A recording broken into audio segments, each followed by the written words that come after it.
Здруженијето на пензионери од Кочани во петок на 18 август ќе биде домаќин на првата средба на пензионери спортисти од 4 пензионерски здруженија.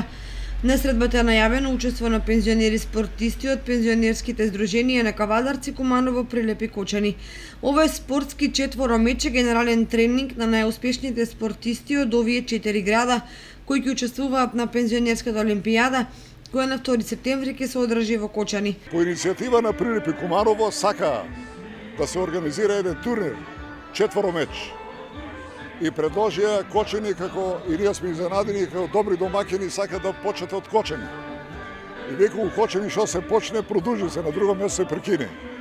И ние прифативме и тоа ќе биде една проба, едно преиспитување на екипите што се квалификуваа на Републичкото првенство. Дана 18 на Пониква се одржа еден јак турнир и тие екипи да што поприпремани настапат на 2 септември у Кочани на Републичкото првенство. Учесниците на четворомечот на Пониква за учество на 22-та пензионерска олимпијада се обезбедија учество на регионалните спортски надпревари кои во 8 региони се одржаа ширум Македонија.